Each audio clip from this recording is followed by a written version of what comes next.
Motorcycle riders in bright jackets weaving through traffic to deliver meals to their customers are a common sight on city streets.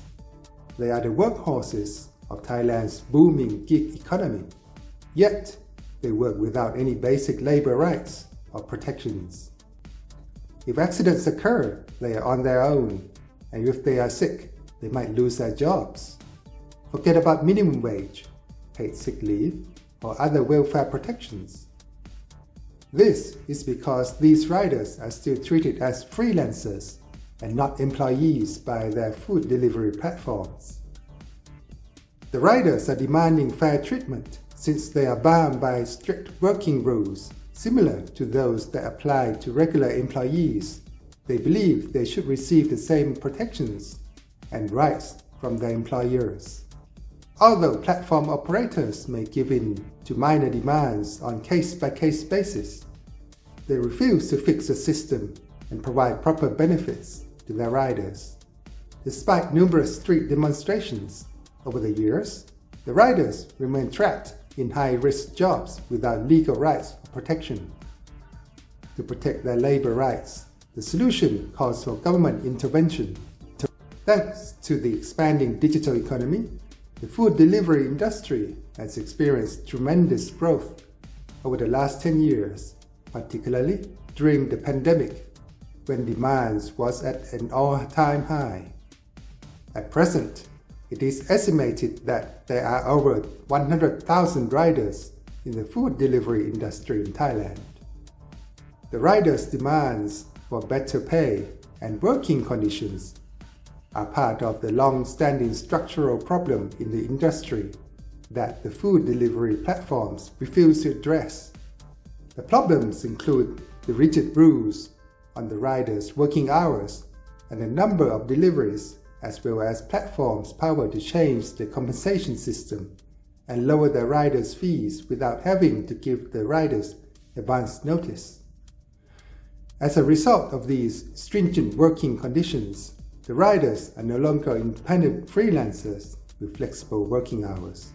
They have essentially become the platform's employees, but without any legal protection or rights. The operators' emphasis on profit is not solely the reason why the riders do not receive the rights and protection they deserve. Also to blame the outdated labor law. At present, the labor law ties the workers' rights and welfare benefits with their employment status, which is now divided into categories: employees and independent contractors. Only employees in the formal sector have legal protection. The riders' problems stem from their jobs being defined as independent contractors, which does not accurately reflect their actual working conditions. Although the food delivery platforms describe the riders as their partners, many stereotype the riders as independent contractors, while their working conditions actually fall under the employer-to-employee relationship. According to a 2022 study by the Thailand Development Research Institute, or TDRI in short, on digital platform regulating guidelines, the majority of riders are under the working conditions similar to those of employees, such as working hour requirements, pay scales, and penalties for non-compliance.